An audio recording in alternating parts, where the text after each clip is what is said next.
Welcome back sa ating channel. Naging mainit nga sa hindi umano sa mundo ng social media ang tila nakakapanglumo nga na isiniwalat ni Attorney Glenn Chong tungkol di umano sa COMELEC at mga kababalaghan na nangyayari nga dito. Matatandaan natin mga kaibigan, itong si Attorney Glenn Chong ay talagang pinanghahawakan niya ang imbestigasyon kung ano nga ba talaga ang nangyayari sa COMELEC at Smart Magic na ito. Dito nga natin mapapatunayan na kayang-kaya na ngang ilabas ang mga ebidensya at magpapatunay sa mga pandaraya at mga nabayaran na opisyalis ng COMELEC at Smart Magic na ito. Ngayon nga ay talagang iniisa-isa na gaya lamang ni Lisa Smugs, Tambaloslos at ni Kuting ng Norte. Dito nga natin makikita mga kaibigan na nagkaroon talaga ng malaking pandaraya. Kaya naman pala ngayon ay talagang kawawa ang taong bayan dahil nakuha sila sa matatamis na salita ni Kuting na ito na ngayon nga ay talagang naghihirap na ang ating mga kababayan na farmers, lalo na ang mga fishermen. Ipagpapatuloy natin ang pagiging matibay at talagang pagsisiwalat nga ng katotohanan kung ano nga ba talaga ang nangyayari sa loob ng Malacanang. Kaya naman si Attorney Glenn Chong ay handang itaya ang kanyang buhay para lamang malaman ng taong bayan kung ano nga ba talaga ang karumal-dumal na kabalbalan na nangyayari sa loob ng Malacanang, COMELEC at Smart Magic na ito. Kaya naman talagang todo suporta si Madam Maharlika na isiwalatin ang katotohanan para maimbestigahan ang mga pulpolitiko. Wal mga kaibigan, para nga sa karagdagang impormasyon, panoorin nga natin ang buong video. At kung bago ka lamang sa aking channel, huwag kalimutan i-click ang subscribe button at notification bell para lagi kang updated sa ating mga bagong video. At para sa sulit viewers natin dyan, maraming salamat sa walang sawang pagsuporta. So, nung tinanong ako ni Senator Drilon, abogado ka ba ni Marcos? Sabi ko, hindi po. E di ngayon, ang sabi niya, representative yan si Glenn Chong ni Marcos. It might be true that I was a representative, pero it might be true that at that time I was representing, pero not as a lawyer. And the question is lawyer. So hindi mo pwedeng sabihin na Si George Garcia ang kanyang lawyer ni Marcos. Si George Garcia ang kanyang Yes, kasi na-interview natin yan. Yeah. Mga kababayan, hindi ako makasukasuhan ni Lisa Marcos ng violation of lawyer-client privilege kasi hindi niya ako abogado. That's the reason. Malaya ako magsabi sa gusto kong sabihin dahil wala kaming lawyer-client relationship. Hindi ako abogado. And I have always been consistent. Hindi ako abogado ni Marcos, tumulong ako sa kanila. Not as a lawyer. Okay? I can be a lawyer, but I help them not in my capacity as a lawyer. At alam niya ni George. So that's the second lie. O pangatlo, sabi niya, in fact, inimbestigahan yan si Glenn Chong ng Presidential Electoral Tribunal. Malinaw naman, inadmit ko naman yun. Inimbestigahan ako ng Korte Suprema. Inorderan ako, Glenn Chong, mag-comment ka sa motion ni Leni Robredo to cite you in contempt. I mean, to issue a gag order against you. Gag order, yes. Naalala ko yun. Ito yung sagot ko. Kapal. It's 250 pages. Yeah. Ano ba yung nakalagay? Comment. Comment. Ayan. Yeah. Ito yung comment ko. Ito yung sinabi ng... Iyan, mga kababayan, makapal yan. Because it's 250 pages. 250 pages to. Bakit naging kapal? Kasi lahat ng ebidensya nilagay ko. Nandyan, yeah. Ayan yung ebidensya ng gayaan ni Smartmatic noong 2016. Nilagay ko lahat yan ng ebidensya ni Smartmatic lahat. At in-explain ko ito isa-isa. So kaya naging libro. So what's wrong? Butlim, the fact is, hindi ako inisuhan ng gag order. Ma'am, walang gag order sa Korte Suprema. Naintindihan nila ito. Simple lang yan. Kung abogado si Butlim, then he should have understood. Na-isuhan ba si Glenn Chong ng gag order? Hindi. So ano ibig sabihin nun? Naniwala ang Korte Suprema doon sa sinulat ko. Totoo yung sinasabi ko. So ang nasa isip ng Korte Suprema, hindi natin pwedeng pigilan ng taong ito. Dahil ang pinagsasabi niya, totoo. Yeah. Ikaw, Butlim, nakagawa ka ba ng librong ganyan? Wala. O busy ka na magbilang ng pera?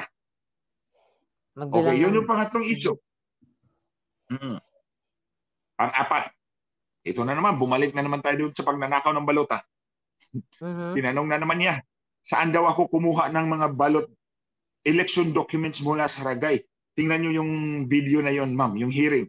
Ragay Camarines Sur ang tinira ko sa kanila, di ba? Nung tinanong, is that your final answer?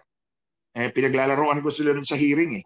Di ba? Is that your final answer? Is millionaires who wants to be a millionaire? Yeah. Who wants to be a millionaire?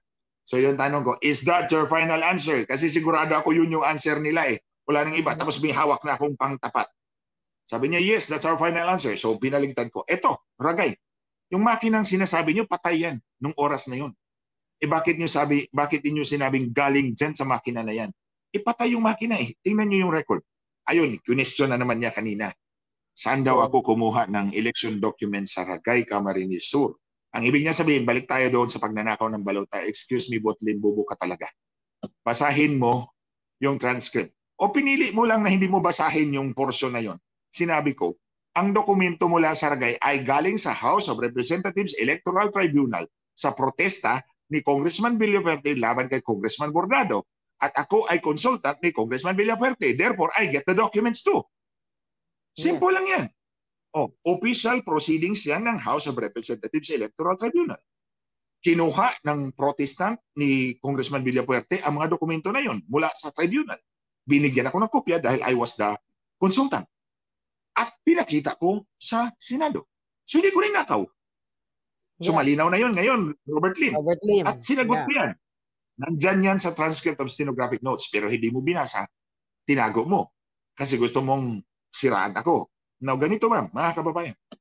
Kung sisiraan mo ako, Robert Lim, the best way for you to do it, sabi mo, hearsay ang sinasabi ko. Sabi nga, chismis daw. Chismis, hearsay. Kung chismis, hearsay, bakit hindi mo ako sinira? Hindi mo sinira yung testimony ko with your cross-examination. Ba't bumahag yung buntot mo, nagtago ka sa saya ng Smartmatic, ito wala kang ginawa. Nakadilat lang yung mata mo. Ha, Robert Lim? Ganun ba? Kaya nga meron tayong cross-examination eh.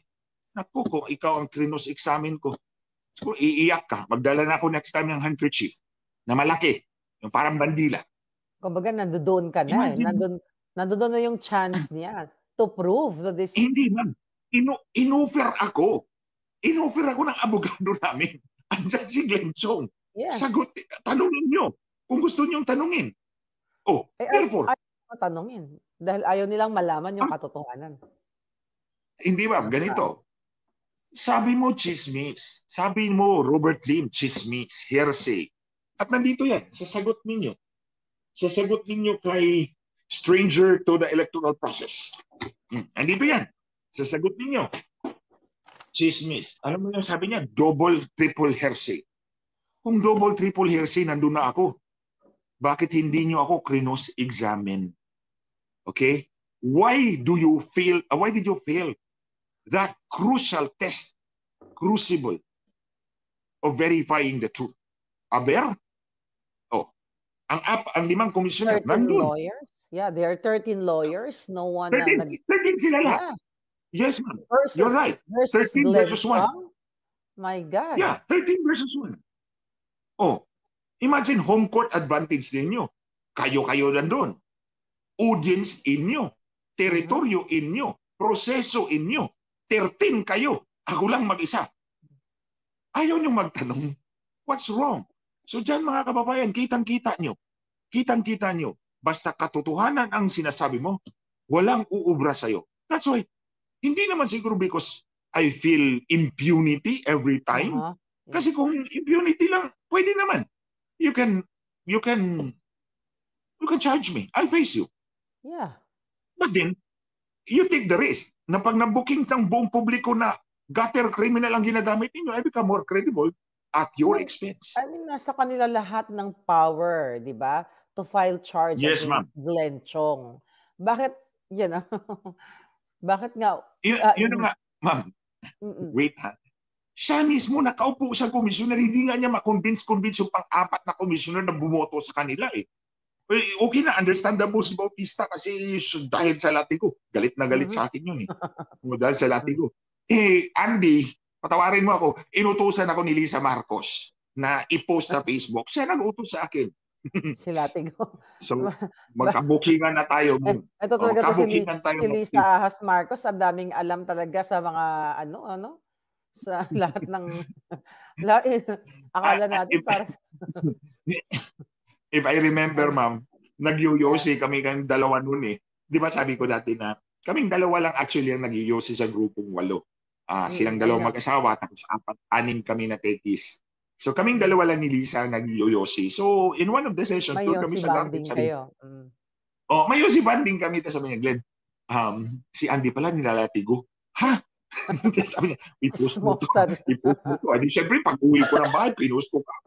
Ayun, kumalat. Kasi I think it got around 6,000 shares on Facebook. Siyempre, nagalit si Bautista, pumirma agad. Di 3 na sila. Si Bautista, nakaupo na ang chairman, kakampi na niya, hindi pa nila makonvince yung pang-4 na komisyoner. But in fairness, hindi ito yung 5 ngayon or yung 7 ngayon pala. That was before, mga kababayan. But ang sa akin is, gusto kong, actually, kung gusto niya, sige, go ahead. Kasi nandyan yung matandang city treasurer ng Baguio. Natandaan ko yun, ma'am, umiyak yun sa aking harapan. Nung nag-preliminary investigation kami sa Baguio, umiyak yun si Manang. Tapos sabi niya, Attorney, wala po akong abogado. Ano lang po ako, hamak lang po akong city treasurer.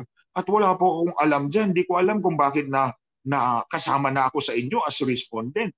Sabi ko sa kanya, ma'am, huwag po kayo mag-alala. Kung ano yung depensa ko, isasama ko kayo. Hindi ko kayo iiwanan. Hindi ko kayo iiwanan. We have to face this in front of the media. Well, of course, the COMELEC, can you afford na yung city treasurer na matang iiyak sa harap ng publiko?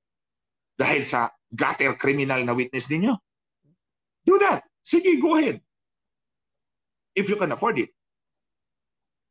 Ito yung inano ko. Tapos ma'am, meron pa siyang pati Facebook post ko, nilagay pa doon ni Robert Lin. Really? Kanina? Oo, natawa nga ako. Kaya nga patawa-tawa na lang ako doon eh. Ito. Sabi niya, ito, pinost ni Glenn Chong. Yung niluluto na nila yung desisyon. Di ba ma'am? Sabi ko, October 17 pa ang hearing. Pero ngayon pa lang niluluto na nila yung desisyon pabor kay Smartmatic. Ayun, sinabi niya, tingnan nyo, ito dapat i-cite in contempt or something like that. Ipinapost. Sabi ko, ang nasa isip ko, ang tira ko lang doon simple, sino ba sila? Nung sinabi ko doon, niluluto na nila. Sino ba nila? Hindi ko naman sinabi, kumilik ka.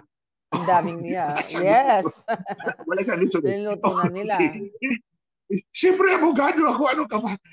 Siyempre, nila ang ginamit ko eh. Nila ang pwedeng si Lisa Marcos. Pwedeng nagluluto si Lisa ng polboron. Ma'am, pwede yung dalawang technical guys. Pwede yung dalawang technical guys. I mean, you're a lawyer. Don't cheapen yourself with that kind of allegation. Kasi madaling lusutan eh. Walang COMELEC doon. Ang nandun pangalan ni Lisa Marcos. Pwedeng si Lisa ang nagluto. Actually, isang buwan na mahigit, tahimik yung bruha na yun. Mga kababayan, kung hindi nga kinaya ng 13 na papagsalitain ako, tanungin ako, si Lisa ba kaya ako mag-isa? Correct. Tingnan mga kababayan. Panic mode na. Panic mode na sila. Imagine, 13 sila lahat. 5 komisyoner, 8 abogado, ano pa yung mga may-ari ng official ng Smartmatic. At saka yung audience, mga abogado nila eh. Kung ako doon ang komisyoner at akin yung kontrolado ang proseso, why would I not ask the question? Anong meron kay Glenn Chong na natatakot kayo? So kaya nga mga kababayan, hindi nga kinaya ng 13. Ano pa kaya si Lisa Marcos kung siya lang mag-isa? Kaya hindi sumasagot. Because tuluyang lumuwa ang dila ni Lisa. Baka lalong humaba ang dila ni Lisa. Anyway, Attorney Glenn, so ano yung naging ending doon kanina? I mean, ano yung pinaka na-disqualify ba? Anong nagiging final doon? Actually, hindi pa yon kasi pinapapag-file yung petitioners and COMELEC ng si Smartmatic ng memorandum. So, ano yan? Sabay yan, yung memorandum. Okay. So, may proposal pala si George Garcia, ma'am, Ano daw? mga kababayan. Sabi niya na Proposal. may proposal daw siya na magbukas ng balota. Tapos sabi niya, kayong pumili. Kayong pumili. Magbukas ng balota. Para daw makita kahit isang ballot box sa isang region. Yun yung sinabi niya. Isang ballot box sa isang region. Magbukas tayo. So, if there are 18 ballot boxes. So, sabi ko kay General Rayo, sir, kapag based on my experience of 14 years fighting the COMELEC and Smartmatic, 14 years na. Yeah. Pag nag-offer ng ganyan, kontrolado nila ang sistema. Palitan nila ang balota, paglabas, tugma, wala tayong magagawa. So, siyempre, mga kababayan, nag-offer si COMELEC. Sino bang nag-iimprinta ng balota? Sila. So, kaya nilang mag-imprinta ng balota or may excess na balota. Okay? So, kung dinaya yung presinto na yun na napili namin, along the way, salisihan yung balota, pagbukas dito, tugma na. So, ito yung suggestion ko. And I hope si General Rio, nakikinig yan sila Colonel Odonio. Ang suggestion ko ganito, George, sakyan namin yung offer ninyo. Sasabihin mo naman, demonyo talaga tong Glenchong na to. Ito ang ano natin, George, ha? Kung papayag ka. Ikaw nag-offer, ha? Sasakyan namin. Mga kababayan, alam nyo na, ha? Alam nyo na kung paano natin gagawin to based sa aming side. Bigyan nyo kami ng letter of authority for each region. Okay? Bigyan nyo kami ng letter of authority for each region na kumuha ng isang ballot box. Hindi namin ipapaalam sa inyo kung saan kami kukuha. Hindi pwede yun. Yeah. Give us your letter of authority per region. Tapos kami na ang pupunta doon, maghanap kung saang munisipyo, saan ang barangay, anong presinto. Okay? Saang munisipyo, saang region. So, saang probinsya, saang munisipyo o syudad, saang barangay, at saang presinto. Kami pipili based on the strength of your letter of authority. Tapos, pag nandun na, nakapili na kami, sisilyuhan namin, tumawag na kayo ng pulis. Kukunin ng pulis at kami, sasabayan namin papunta na Manila. Pabantayan namin one by one. Hindi pwede yung mag-identify kami dito sa Manila, kayo ang kukuha doon. No way. Hindi pwede yun, mga kababayan. Mandaraya ito COMELEC. Yeah. So, sakyan natin. Okay, public na to, ha? Public na to. It's out there in the public. So, mga nakikinig sa atin ngayon. Okay, bigyan nyo kami ng letter of authority. Kami ang pupunta sa rehiyon, pili ng probinsya, bayan o syudad, barangay at presinto. Pagkatapos, nandun na, kuha kami ng pulis, i-ship natin sa Manila. Sa bayan namin, gagastusan na lang namin kung ganun man. Kung meron kayong pambayad, okay lang. Pero hindi pwede na ipa-identify nyo sa amin dito sa Manila, kayo ang kukuha doon. Ma-magic yan pagdating dito. O sige, game ka, George, game kami. Sasabihin na naman ni George, ito talagang Glenchong na ito, demonyo talaga ito. Demonyo ang tingin nila sa atin. Pero ang pinaglalaban natin, Attorney Glenchong, ay para sa mga anghel nating mga kababayan na umaasang totally mawala na ang Smartmatic. Kaya nga, right now, we're almost 2,000 viewers.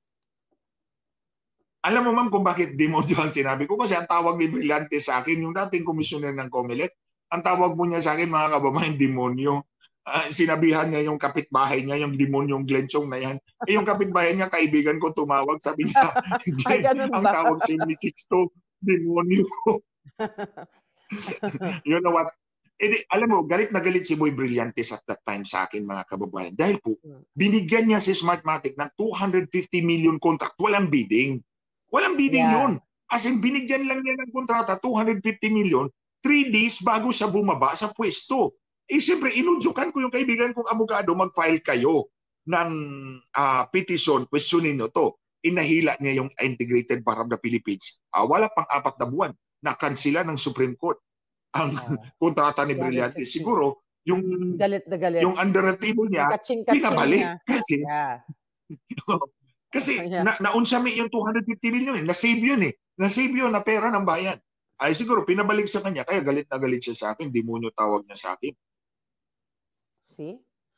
demonyo yung nakikipaglaban sa tama. Pero ang totoo, sila ang demonyo. Sila ang demonyo. So, Yeah. balikan natin ha, mga kababayan, malinaw po yung sinasabi natin ha. Susunod po tayo dito sa sinabi ni George Garcia, pero hindi pwedeng sila ang kumuha ng ballot box. Dapat tayo. Kung ako, kinakailangan ako ang pupunta doon at magdala ako ng Marines o Police. Basta may letter of authority ako. Tapos, doon na kami pipili pagdating doon sa lugar para random talaga. Walang nakakaalam. Oo. At hindi masalisihan on the way back to Manila. O sige, okay kami. At any rate, ma'am, mga kababayan, itong ebidensya na to, yung sinasabi kong hindi tugma yung bilang ng makina, I will reserve this in another petition to disqualify Smartmatic. I'll just give this to another group para mag-file din ng another petition sa Smartmatic para ma-disqualify on the ground na hindi tama ang bilang ng makina sa mga boto sa balota. Okay? Kasi hindi ko na-introduce to eh. Kasi kung tinanong nila ako kanina, I'm sure ma-introduce ko to in evidence. Kaso, they played it safe. Kaya nga mga kababayan, I was really rearing kanina na tanongin ako. Kasi pag tinanong niya, the moment I answer, napasok ko na to as evidence. Yeah. Siyempre, natakot sila. Siguro baka nakita nila si Michael na may dala-dalang ganito. So, siguro sabi nila, nako, dala na Glenchong yung magpapatumba sa atin. Huwag na nating tanongin si Glenchong. siguro ma'am I suppose may intelligence din sila, no? So kanina kasi pagpasok namin, sabi ko, aid ko yan. Tapos nakita ito. Siguro tagtimbre na sa taas, may dalang bomba si Glenchong.